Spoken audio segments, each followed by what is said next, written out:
Welcome back into the Sports Zone. There's a growing need for officials in high school athletics, and that's especially true in the UP. I spoke with one longtime referee who is campaigning for younger people to get involved to ensure the next generation the opportunity to compete. At every athletic event, there are those making sure the rules are followed, but even they make mistakes. We're all human. We're doing the best job we can.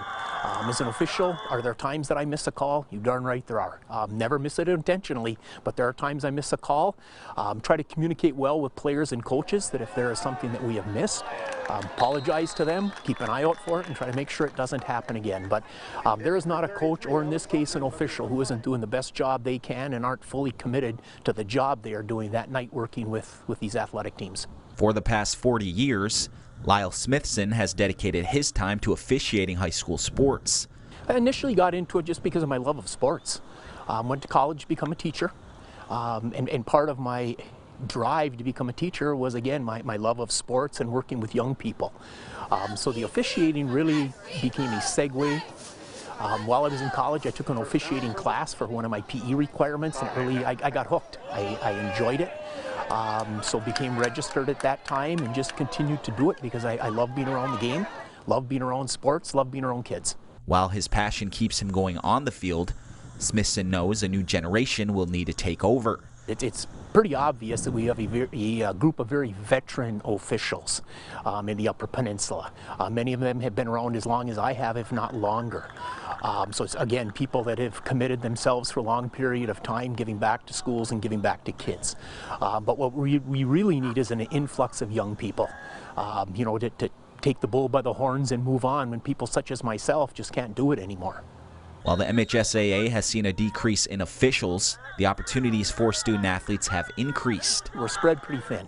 I know of guys that are registered in multiple sports. You know, so right now they're working volleyball, they're working football, and they're working junior high events that might take them, you know, out of the house on the court or on the field, you know, 3, 4, and maybe even 5 days and nights a week officiating games. The main thing that officials try to enforce on the field, ironically, is the main reason keeping young people from becoming a referee or umpire.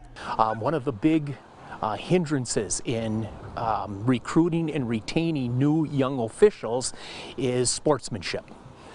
So that is something I know at the national level that's being addressed. The MHSAA has certainly addressed it.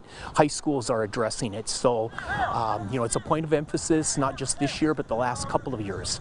And I think that has been a bit of a deterrent with young people. You know, at times it can be difficult being an official. There are some people that never want to try it because of that, and there are some that try it and find out it's really not for them. If you're interested in being part of the next wave of officials to ensure the next generation to continue to compete, there are a couple of ways to get involved. You know, one, you could do it on your own. You go to the Michigan High School Athletic Association website. They've got drop-down boxes for officials. You can register online. You need to watch a video and take a test to become registered. Or if you're connected with a local school, athletic director, coaches, you could go through an athletic director at a local school. They can show you the proper path to, again, get on that website, contact the Michigan High School Athletic Association, and become a registered official.